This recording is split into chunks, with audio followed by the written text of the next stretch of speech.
This episode is brought to you by Accenture. When your advertising operations fall out of sync, everything else follows. Spotify and Accenture are working together to reinvent the rhythm of ad sales, using automation, analytics, and smarter workflows to simplify campaign delivery and access better data across the business. The result? Less time spent on operations, more time connecting brands with the moments and fandoms that matter most. Learn more at accenture.com/Spotify. When you need to build up your team to handle the growing chaos at work, use Indeed Sponsored Jobs. It gives your job post the boost it needs to be seen and helps reach people with the right skills, certifications, and more. Spend less time searching and more time actually interviewing candidates who check all your boxes. Listeners of this show will get a $75 sponsored job credit at Indeed.com/podcast. That's Indeed.com/podcast. Terms and conditions apply. Need a hiring hero? This is a job for Indeed Sponsored Jobs. This podcast is part of the Robots Radio Rocket Club, a program designed to help all podcasts reach their full potential. For information about joining the Robots Radio Rocket Club, check out robotsradio.net. Welcome to Holocron Histories, Star Wars Canon versus Legends, where we're going to take a deep dive into the lore of the Star Wars universe. Hello and welcome to the Holocron Histories podcast, where we talk about all things Star Wars Legends versus canon, what Disney has made, what existed before, and how they differ. I am one of your hosts, Austin, also known as Teacup. And I am your other host, Ben of Temeria. All right, Ben. It's been 2 weeks. Mm-hmm. We teased this topic 2 weeks ago. Mm-hmm. And I'm very excited to get onto it. Yeah, this is probably our biggest deep dive, honestly, because it's such of a big deep dive, we have to split it into episodes. So today and for next week, or 2 weeks, actually, because next week's our patron chat, we are going to go over the Mandalorian history. So today will be strictly a Legends episode, and then in 2 weeks we'll do the canon part of the Mandalorian history. But yeah, there is, when I was making show notes for this episode, or for both episodes, I didn't realize how much more history there, I forgot how much history there is in Mando culture in Legends, and there's just so much. I remember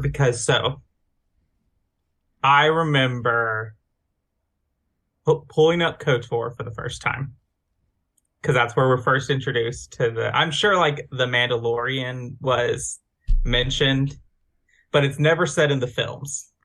Right. True. And so I never heard the term come up. There's these warriors or whatever, and all kinds of stuff going on with the Mandalorians, and I'm learning all about that. And then I start watching the Clone Wars, a decade later. Right. And then, Dave Filoni and his awesome directing skills in Star Wars fandom nerdom added so much more to the Mandalorian culture, and added stuff for the Clone Wars specifically, since, the only thing we knew about Mandalorians is, oh, hey, there's Jango Fett. And then eventually we found out, oh, Boba. That's it. But this is so interesting to me because when you learn the history of Legends Mandalorians, when you watch the Clone Wars, and the first introduction that we get to Mandalore is that they're a neutral pacifist planet. Yes. And system. It is a culture. You're like, what has happened in these last years? Because if you play KOTOR, they are not pacifists whatsoever. Not even remotely close. They're very like Norse Dane ish like culture, very valuing that warrior power, and quite honestly, I wouldn't be surprised if that's what they were like loosely based off of, or like culture wise. Really, like with BioWare, because BioWare is the first ones to really kind of flesh out the Mandalorians, at least from a game. I believe that the Mandalorian culture that's fleshed out is the basis for the Krogans that come in Mass Effect. Yeah. Oh yeah, easy. Especially, KOTOR was made 2003. What, the first Mass Effect game was, 2007? Yep. So, but yeah, let's get into it. So to start things off, we have the early history of the Mandalorians. So the Mandalorians began as a humanoid Sung species from the planet of Coruscant, intense fighting with the 13 human nations of Coruscant known as the Battalions of Zell began a millennia before the Republic, and when a powerful volcano nearly wiped out the humans and darkened the skies over Coruscant, the Tung came to call themselves the Da Woda Verda, or the Warriors of the Shadow. So originally, Mandalorians are a completely different species. They're humanoid species, but they're not humans. Mm. And then, despite the volcano's devastating effect, the Tung eventually driven off Coruscant and took refuge in the world of Rune, led by the warlord known as Mandalore the First, and they would conquer another planet in the Outer Rim in 7000 BBY, which they named Mandalore after their leader. Right. So, this is an important pause here for our listeners who might not know things. We're going to say the word Mandalore a lot. Mm-hmm. And we're going to be referring to different people, a planet, and a culture. Yes. Yep. And they have one word for many things. Yes. But Mandalore is both the leader and the name of the planet. Yep. And to piggyback off that, Mandalorians were around a millennium before the Republic even was around. Mm-hmm. On the capital world of the Republic on top of that. So but what we see in Coruscant, in the films and the games and all that, apparently it was all volcanoes. Right. I think that there are two groups that are older than the Mandalorians that we've talked about, at least on this show, which are the Rattata and the Infinite Empire. Yep. And the Hutts. Yes.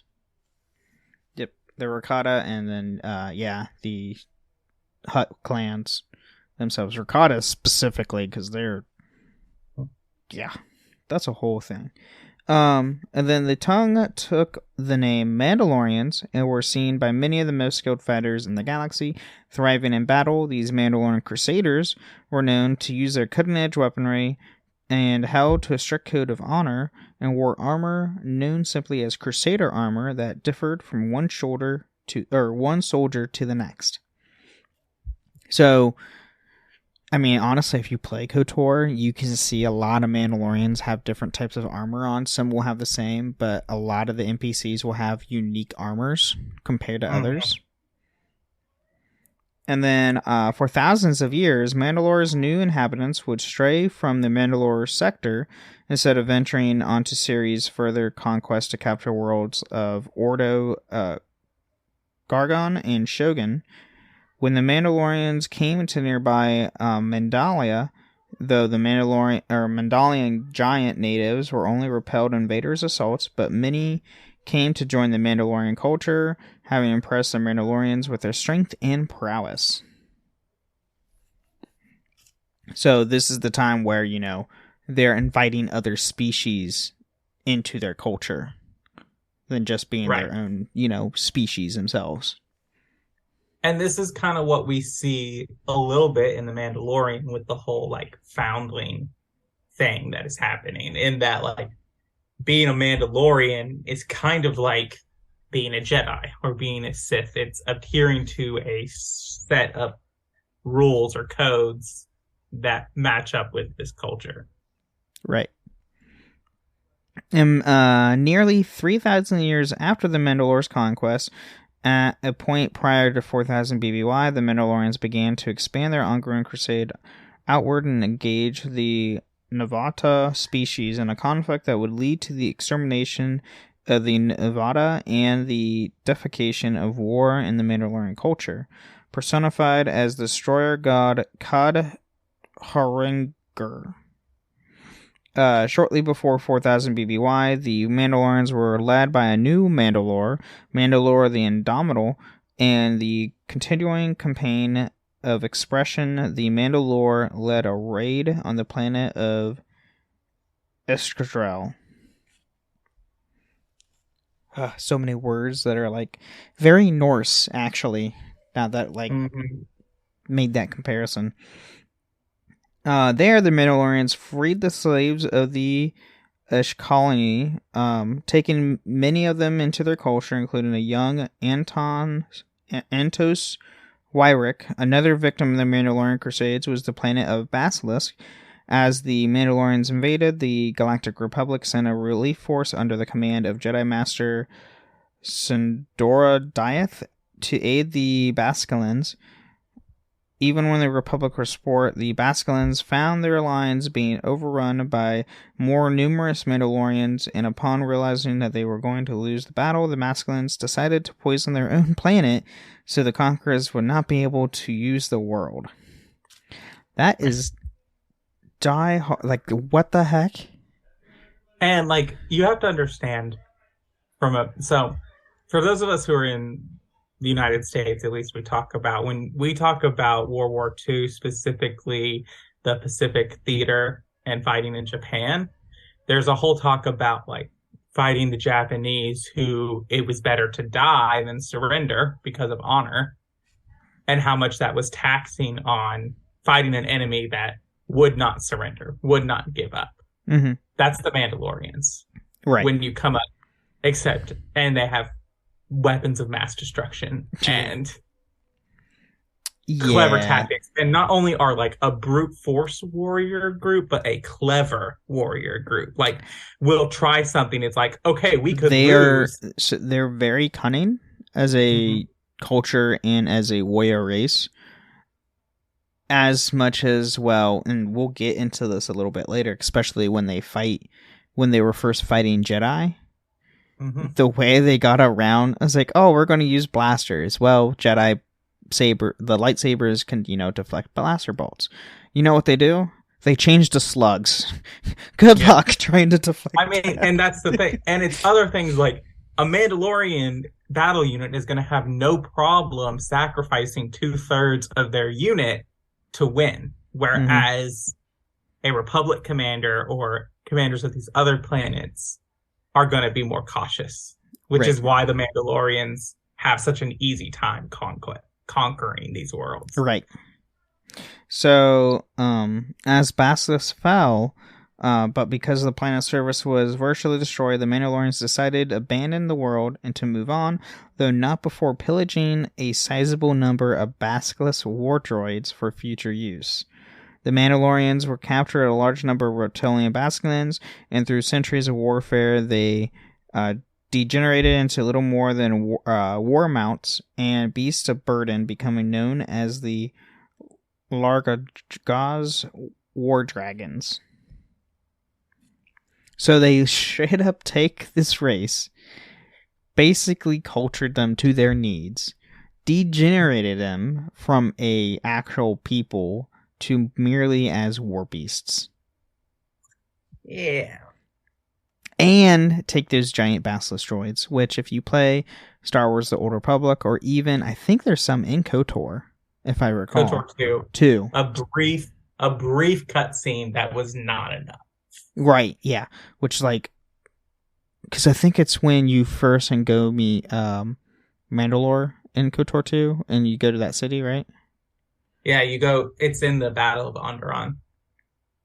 Yeah. Yeah. So, yeah, those droids are devastating. And they can fly, basically, too. So now we get to the Great Sith War. Can you hear me? Yes. You're moving now, so this is good. Okay, cool. I have no idea where we left off. Okay, well, we're just actually about to get the next point, so we're good. Okay. So now we get to the Great Sith War. So, seeking further challenges, the Mandalorian Crusaders moved towards the deep core, setting their sights on the Empress Tata system, or Teta system, and the Mandalorians conquered the rocky world of Kuar and utilized the ruined underground cities as a staging ground for their attack on Empress Teta. When the Mandalorians destroyed a carbonite smelting station, it caught the attention of the fallen Jedi Knight turned Sith Lord Oleg Queldrama, who usurped control of Krath forces in command of Empress Teta. Challenged to a duel by Mandalore, Queldrama traveled to Kuar, where he faced off against Mandalore the Indomitable on the plains of Harkul. So, yeah, fun stuff. There's a duel. I'm pretty sure Mandalorian the Indomitable actually won that duel. No. He did not? Against Ulick Queldrama. Or Queldorma. Droma. Huh. He lost.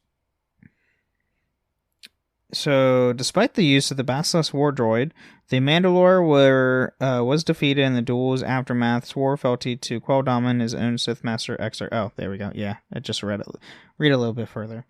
Thus forged the first Mandalorian Sith alliance, but while Mandalore was accepted his defeat at the hands of Queldrama, several of his supporters had not, including the Zelton Ontos Wyrick. Mandalore's defeat at the former Jedi's hands would drive Wyrick to try to unlock the mysteries of the Jedi's power and the secrets of the Force.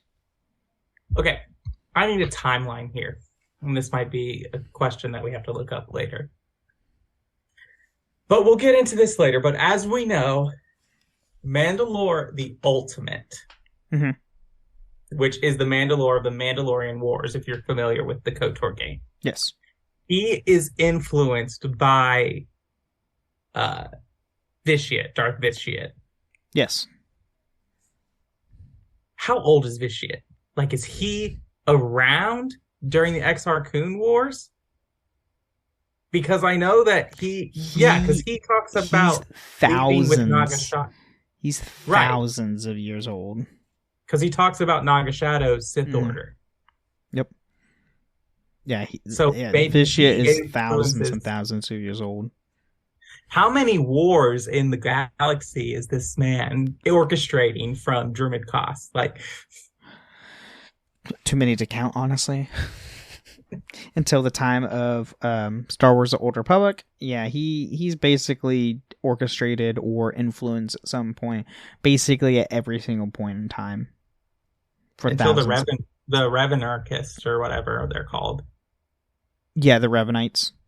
The Revanites. Yeah, that's true. He's not there, but he's like in the premise of the story if you play that the Shadow Revan expansion.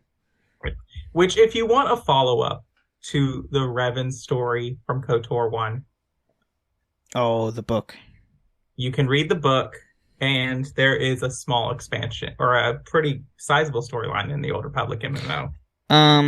I mean, it's not the biggest expansion. It's the second expansion that happened for the game back in like 2013, I think it dropped. Right.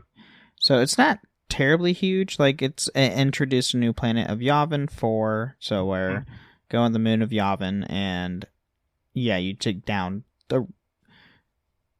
Spoiler for anybody who hasn't played Old Republic, Revan never died.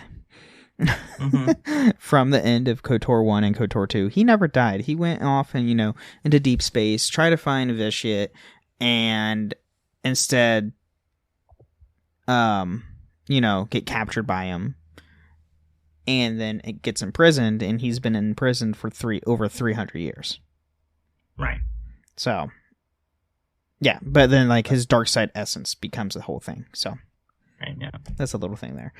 So now we get into the Mandalorian Wars. So, during the next 20 years, peace prevailed and the galaxy began to slowly recover from the damage inflicted during the war, entering the era of rebuilding and renewal known as the Restoration Period. On the Mandalorian side, the new Mandalore, going by the title of Mandalore the Ultimate, undertook the task of rebuilding the Mandalorian clans that had been greatly diminished in the war. Which makes sense. And then with many of the original Mandalorian species, the Tung, now dead, Mandalore the Ultimate aggressively expanded the recruiting efforts, welcoming members of all alien descent into the Mandalorian culture. So, they have, like, brought in other species into the Mandalore culture, but Mandalore the Ultimate specifically, like, we're recruiting everybody who wants to be. I don't care. Right. Which is just, it's kind of like another like notch on the thing of the Mandalorian style of conquest, because Mandalore the Ultimate is basically attacking these Outer Rim worlds like Duros and Cathar, and there's another one that I'm thinking of, but I can't figure. But he's attacking all of these worlds and then just taking people, and they're starting to serve the Mandalore. So every world he conquers, he builds his army. Yeah. And he took over a lot. Yes. I'm pretty sure Ryloth was in there, and it's just I think so. Lot. And then, as a result, the Mandalorian ranks swelled in the influx of warriors from countless worlds in an effort to help cohesion and uphold order among the motley ranks. A new generation of more uniformed armor and implemented at the suggestion of the Mandalore's closest advisor, Cassus Fett, thus forming a powerful new generation of warriors known as the Neo Crusaders. Where did we heard that name before? Fett. Well, this is important too, because the Neo Crusaders, that's the armor. The armor they're talking about is the one that you see in the KOTOR games. Correct. Yep. That lacks the jetpack and the helmet style. More slim, streamlined styles. Yeah. Different colors. Yeah. Blue, silver, red, black, gray. You know. And then Antus Wyrick continued his research into the Jedi and the Force, conducting the New Generation Academy on Odessa, where he attempted to form a sect of Force-using Mandalorians called the Mandalorian Knights. See, I didn't know that was a thing until, researching this. It's like, oh, what? That's devastating. Mandalorians had their own Jedis? What? And then, in the decades since their defeat in the Great Sith War, many Mandalorians had become convinced that their once prophesied great last battle was soon to be hand, emboldened by the element of the true Sith in hiding. Mandalore the Ultimate launched a campaign into the Outer Rim and edge into Republic space. That true Sith, who could that be? It's Vitiate. He's the true Sith. Like, quote Vitiate, we all know Palpatine, and Palpatine is all kinds of scary and awful. Vitiate is like times 1,000 of him. Yes. Like, he's terrifying. Vitiate doesn't need a Death Star. No, he is a Death Star. Yes. He literally could wipe down a planet by himself with just using his Force powers. So, the Mandalorians seemed on the verge of victory, with the Republic outmatched and overwhelmed by the sheer ferocity of the Mandalorian tactics. Finally, when the Jedi Revanchists unveiled the true events of the Cathar genocide in a tragic vision, hundreds of Jedi followed the Knights Revan and Malak into the war against the Mandalorians, no longer able to stand back and watch without action. Which, if you play KOTOR, your companion, Juhani, she is a Cathar. Yes. So, to put a little face with the Cathar genocide. They wipe out almost the entire planet. Yeah, it was bad. There's a reason there are no Cathars in the Clone Wars or the Galactic Civil War. Their species is wiped out. Mm-hmm. And then Revan proved to be an extremely capable commander in the field, masterminding a string of military victories and rose swiftly through the ranks of the Jedi, Republic military. With the now newfound authority to spearhead the Republic war effort, Revan spurred an all-out but defeated Republic Navy to push the Mandalorians back. In relatively short order, the Mandalorians were forced off of Terrace, driven from Dunks? Duxon, there we go. Even Callus Fett's victory at Jaga's cluster could do little to halt the Republic's growing momentum. And to expand upon that more, Revan, if you play KOTOR 1, or even play the Old Republic, Revan was a genius strategist to where he could easily obliterate an entire army with just a couple platoons kind of a thing. He was an amazing commander. So, if you're wondering why all of us KOTOR and Revan fans freaked out in the Rebel episodes where Kanan teaches Sabine and he says, here's a history lesson, Mandalore lost the war with the Jedi, that's why we all freaked out. Yeah. Yeah, it was a hint towards Revan without them, fully announcing Revan's name. It's like, hey, yeah, the Mandalorian Wars, yeah, we won against that. And there was a reason why. And then in the year 3960 BBY would usher in the ultimate battle of Mandalorian Wars as Revan forced a confrontation with Mandalorians in orbit over Malachor 5. Drawing upon the dark side energies of Malachor, Revan faced off against Mandalore the Ultimate in a single combat, slaying the Mandalore. The experimental superweapon known as the Mass Shadow Generator was activated by one of Revan's Jedi generals, destroying the Mandalorian fleet, and at the cost of a significant amount of the Republic fleet as well. With the fleet in ruins and their leader dead, the Mandalorians transmitted their unconditional surrender. All right, I don't know why the wiki and every source always says one of Revan's generals. It's the Jedi Exile. Yeah, it's Mitra Surik. She is the one who activates the Mass Shadow Generator. Yeah. Technically, she just gives the order. True. But she takes the brunt of the force of the flipping generator, though, and cut herself off from the force. Which, if you don't know who the Jedi Exile is, play KOTOR 2. That is your character. Canonically, though, it is a female Jedi.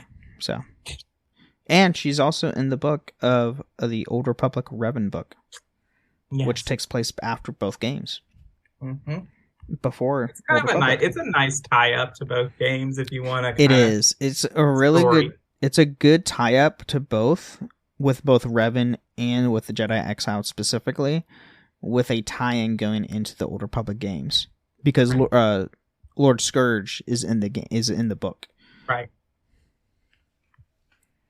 And then which it's by Drew Kapershin, who is the writer for KOTOR. Oh, is it? Mm-hmm. I did not know that. That makes a lot of sense. And then now we get to the Dark Wars. So, following the defeat of the end of their Mandalorian Wars, Revan stripped the Mandalorians of their armor and destroyed their stockpiles of weaponry, along with the war droids they ridden into battle upon. He also took the Mask of Mandalore, the relic that had been passed from one Mandalore to the next, and without it, a new leader could not be declared. With no Mandalore, the Mandalorian clans fragmented and scattered throughout the Outer Rim.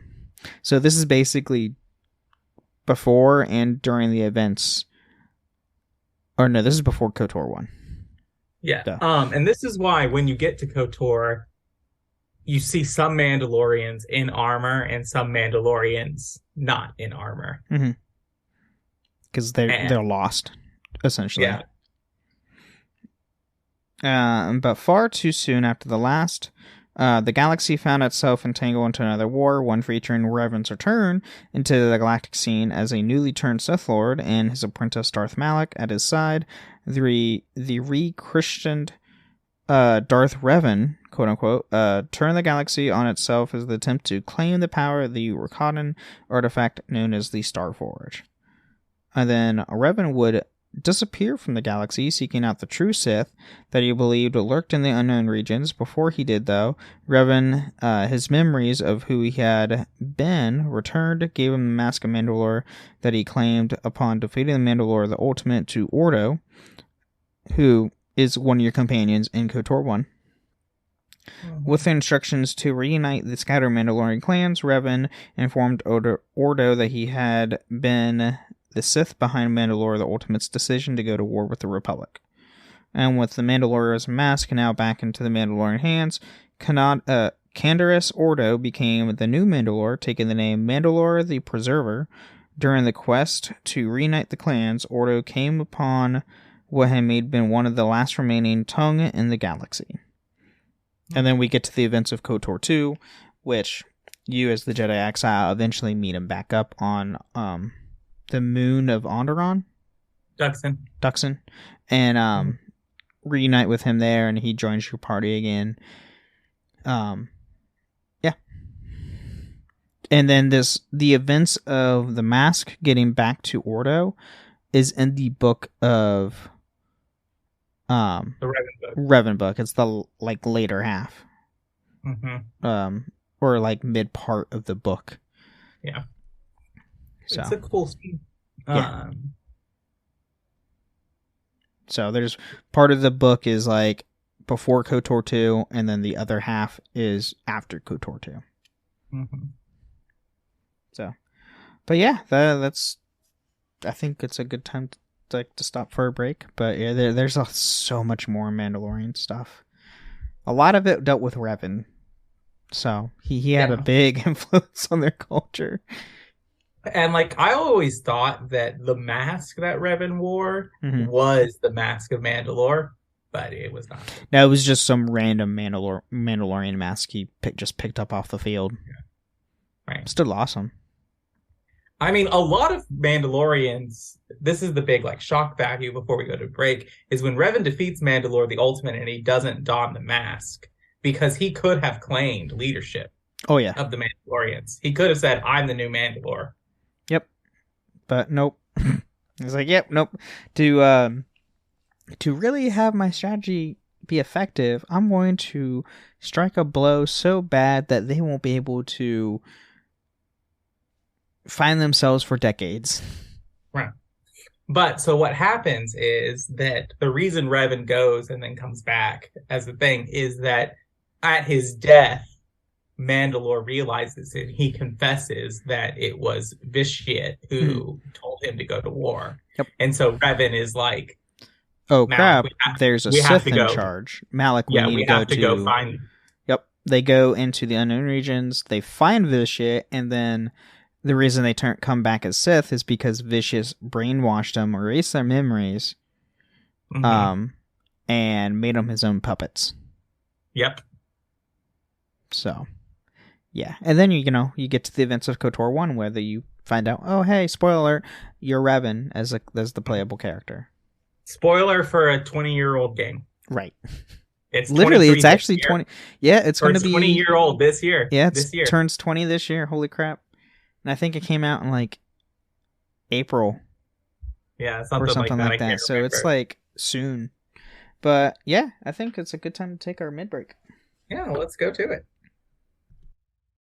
This summer, say I do. I am marrying a stranger. Like never before. Am I crazy? It's a whole new Married at First Sight on Peacock. Thank God I woke up in love. With new experts. My name is Dr. Lisa. My name's Paul Brunson. More couples. This could be the start of a very successful marriage. And more surprises. Or maybe not. Everything is just not enough. You're a little bit crazy. I don't know what's gonna happen. I want my fairy tale ending. Married at First Sight, now streaming. New episodes Thursdays, only on Peacock.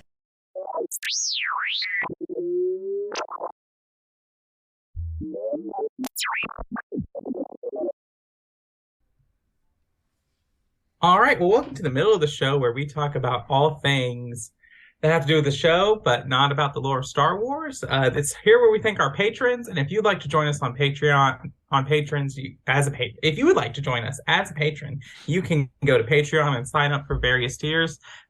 It's not too late to sign up and join us next week for our patron chat. Our topic will be on the new Mandalorian trailer. Season 3. We'll go over speculations of what Mandalorian Season 3 will hold for us. So, be a lot of fun. Just so much Star Wars stuff. Yeah. So you can do that. You can also support us by leaving ratings or reviews on Apple or Spotify. If you leave us a 5-star review with some kind words, we will read it out on a future episode of the show. And other than that, come hang out with us on Discord, on the Cups Podcasting and More Discord server, or the Robots Radio Discord server. You can find us hanging out there. You can find us for this show, for my other shows, the Assassin's Creed Lorecast, the Dragon Age Lorecast, the Inheritance Cycle Page by Page podcast. You can find Ben with his Wizarding World Lorecast on the Robots Radio Network. This used to be the only podcast where you could find both of us on an episode. But Ben guest on the Assassin's Creed Lorecast, so if you want to check out his thoughts on Ezio, you can go listen to that episode. It was so much fun. It's great, and I love Assassin's Creed so much. So, yeah, I had a lot of insight. Ezio is probably is my favorite character. Yeah. So yeah, that's all I got for the middle of the show. Cool. Well, I don't really have anything else to add. So let's get back into more history with Mandalorians. Yeah.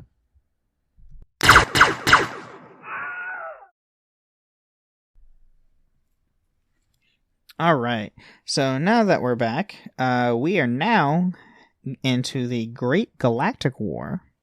So despite Canderous Ordo's attempts to unite the scattered clans during the time as Mandalore, the Mandalorians would remain fragmented for nearly 3 centuries. Mandalore the Infernal, who held the title prior to the conflict, were request designs for missiles that had been involved in thermonuclear fusion. So, Mandalore the Infernal was dealing with nukes. Lovely. And then that would change in the year of 3661 BBY after the reconstructed Sith Empire made its return to the galaxy. In the war against the Republic, the Sith turned to the Mandalorians for aid, attempting to recruit the galaxy's most infamous mercenaries and bounty hunters to their cause. And then entered the events of Star Wars: The Old Republic.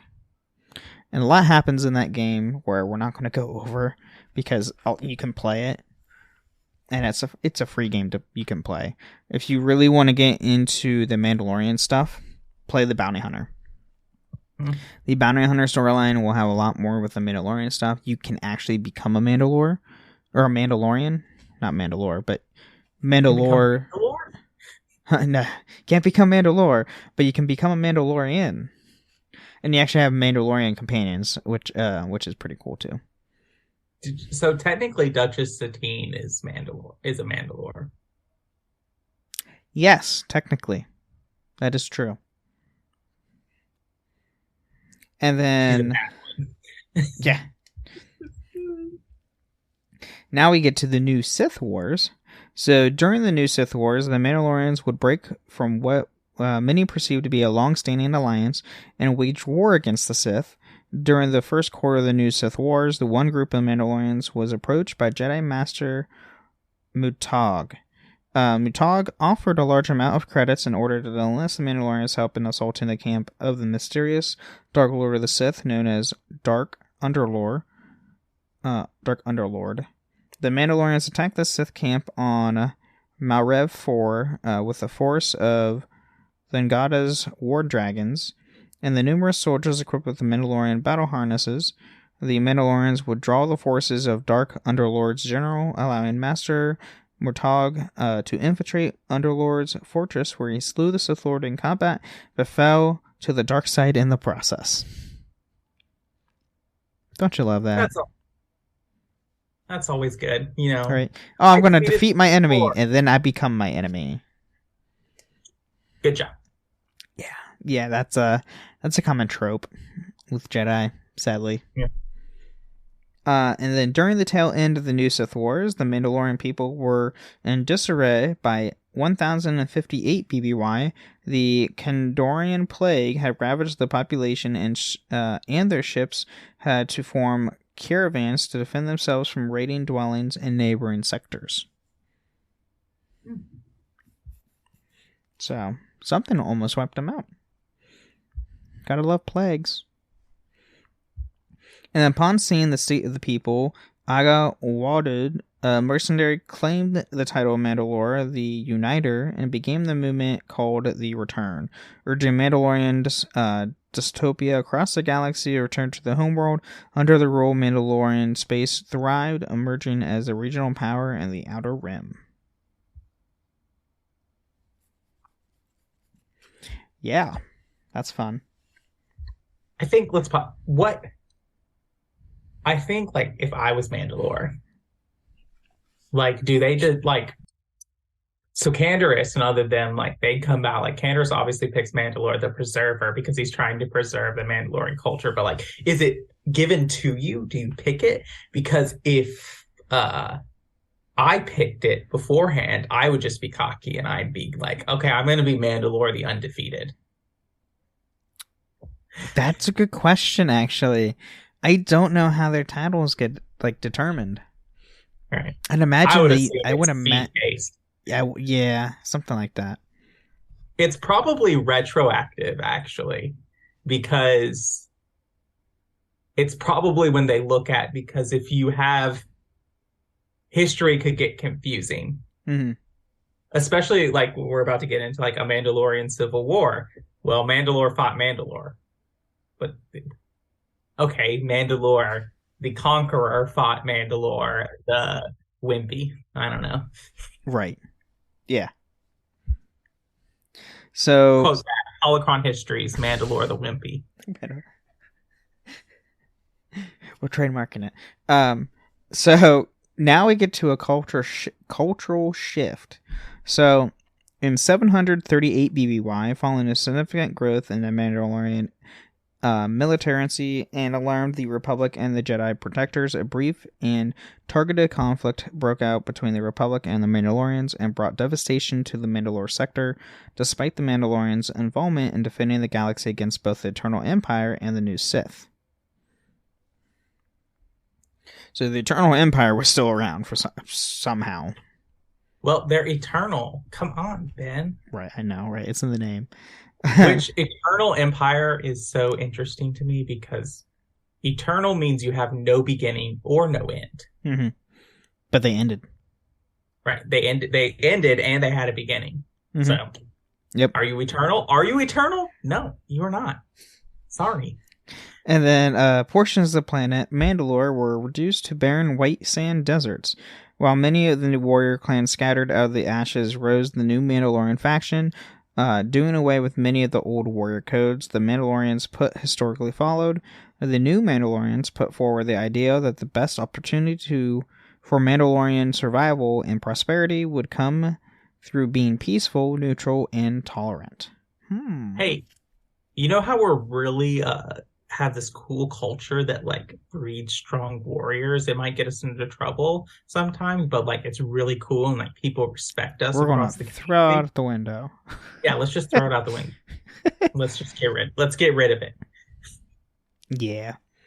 And then although a large number of Mandalorians joined in the new Mandalorian movement, other clans chose to continue the path they walked for centuries. The ancient tradition survived in Mandalore's countryside, with the traditionalist Mandalores calling themselves the Acolyte, or Faithful in Manda. The title of Mandalore subsequently passed to members of the Acolyte. And then following a 200 BBY war, the Mandalorian warrior clans were responsible for the genocide of the Ithorian race. In response, the ruling Mandalore of the time brought down an alliance of rogue group of Jedis and a bounty hunter guilds, and assassinated by the Gendaya bounty hunter Durg in his ongoing quest for vengeance against the Mandalorians for the death of his mentor Jang. Gotta love those long wars. 200. And they wiped out an entire race. Now this race, obviously, we don't actually... I looked it up and seen if there's actual pictures. It's not. It's just referenced. Right. Because it's not the Ithorians that we think that you're thinking of, like Doc Ondar. Like he's in something similar. Ithorian. The Thurian is completely different. Yeah.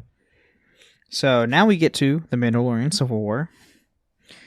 Mandalorian Civil War, as it came to be known, swallowed up Mandalore's full-time army and several prominent clans, but the two factions were relatively small in comparison to the overall Mandalorian population. Mandalorians living away from Mandalore were scarcely affected, even those in the Mandalore sector.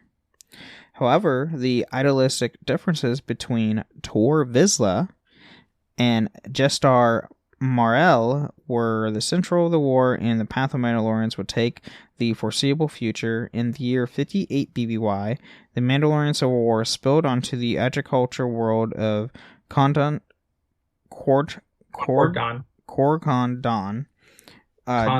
Concord, gosh. Yes, Concord. Jeez. Concord Dong.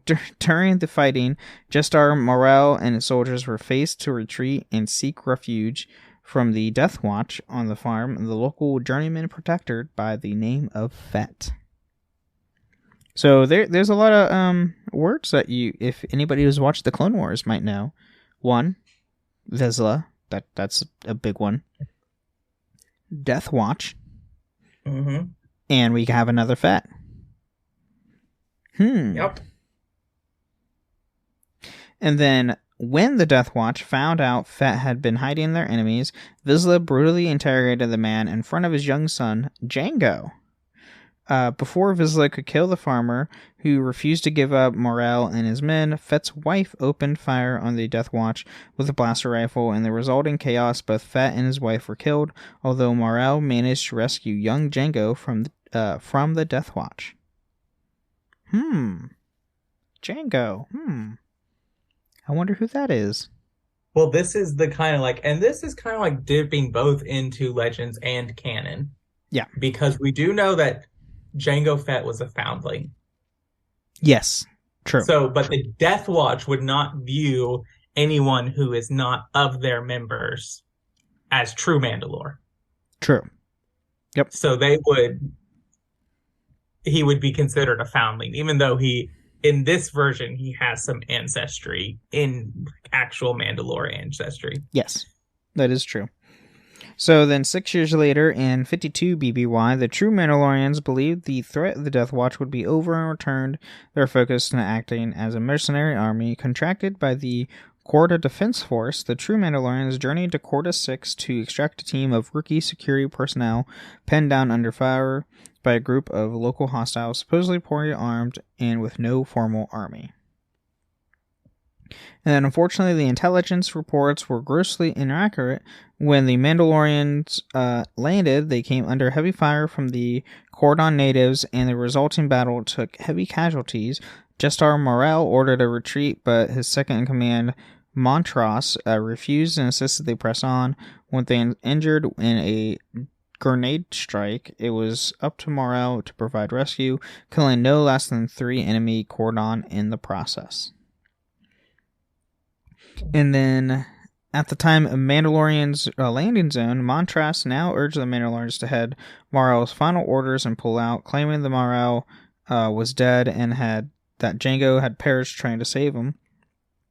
However, Fett returned to the landing zone, carrying him with the Morel's body, exposing Montross as a liar and a traitor.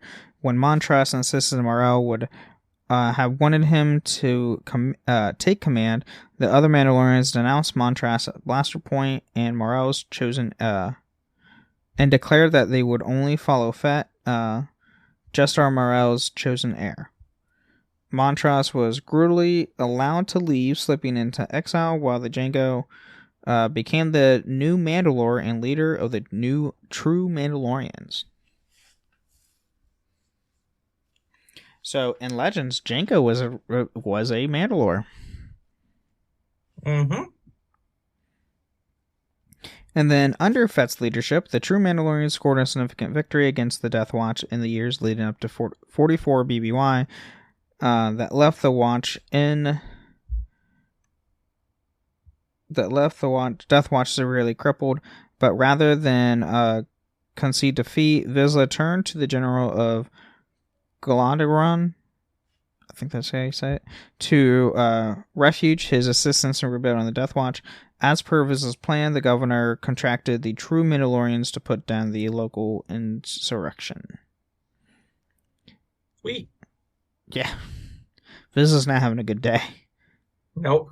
And then the true Mandalorians traveled to Galadiron, where they dealt with the rebels, and upon completion of their task, Fett went to the governor's estate to collect the payment. By that time, however, the governor had already contacted the Jedi Council with a request for aid, claiming that the Mandalorians were murdering political activists along with innocent women and children. In response to the governor's concern over the lack of evidence, Vizsla assumed that his own men would supply a necessary body count. And then Fett became aware of the governor's involvement with the Death Watch, and while there, demanded to know the whereabouts of Vizsla. At the moment, Vizsla revealed himself there in the council and attacked Fett with a cordon of Death Watch soldiers, forcing him to flee. Fett rushed to make back to base camp, trying to unsuccessfully to calm his second command, Miles, where they warned him of the inbound Jedi ships he spotted, but arrived at the same time as the Jedi strike team led by Jedi Master Dooku. So now we're getting... Oh no, I have a dog. Which, fun fact, I learned this week, Dooku is his first name. It is not his last name. It is his first name. Is it really? Yes, his last name is the name of the planet. I did not know that. And then, Shelby told me that, so I can't take credit for that. Demanding that the Mandalorians stand down on charges of suspected murder, the innocent Mandalorians indignantly opened fire on the Jedi. In the ensuing shootout, 11 Jedi were killed, 6 of which were felled by Fett himself. Following the death of Miles, along with every other true Mandalorian there, saved for Fett himself. And then, in the battle's aftermath, the Jedi delivered the subdued Fett into custody of the Galarian's governor, who in turn sold Fett into slavery, though it seemed that the Death Watch had won the war, successfully manipulating the Jedi and destroying their enemy for them. After several years spent aboard a spice transport inbound servitude, the Fett managed to escape, recover the armor from the governor of Glandarin, and tracked Vizsla's ship to Corellia, where he killed Vizsla after a lengthy fight, avenging the true Mandalorians and dealing the final blow of the war. Thanks, Django. Right. And then the remaining Death Watch members scattered, vanishing from the galaxy. A large number of Mandalorian principle of Baslan Shivla, or strategic disappearance. Fett, scarred by the loss of the true Mandalorian components and his years of a slave, grew distant from the rest of his people and his role as Mandalore, turning instead toward the solitary life of a bounty hunter. As such, Mandalore's post-war reconstruction fell largely upon the new Mandalore government, now under the leadership of Convala native Duchess Satine Kryze.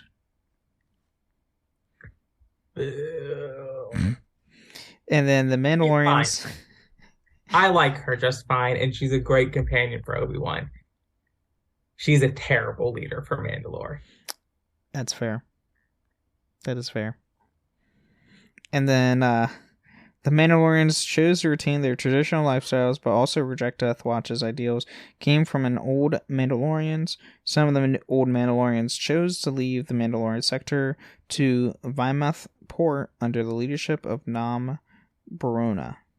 And then now we get to the events of the Clone Wars. Yes. So. Also, we'll get to this in Legend or in canon stuff, but we did not forget that there is a Mandalorian Jedi in the history of the Darksaber, but that is canon material. Yeah, that is not Legends. So we'll talk about that. Yes. Yeah, there's a lot more depth to Legends, but it's also in canon there's a lot more refined history in the lighter half, specifically like towards closer to the Clone Wars. Yeah. Compared to Legends. I think that's all we got for part 1. So you'll have to come back in 2 weeks for part 2, canon of the Mandalorian history. Yes, because next week will be Patreon episode where we will talk about more Mandalorian, just about the show. Mm-hmm. Well, thank you all for listening to the Holocron Histories podcast. We will see you next week. And may the Force be with you. Thank you for listening to Holocron Histories, Star Wars Canon versus Legends. You can find us on the Robots Radio Discord at robotsradio.net. You can also follow us on Twitter at SWHoloHistories and contact us at holocronhistories@gmail.com.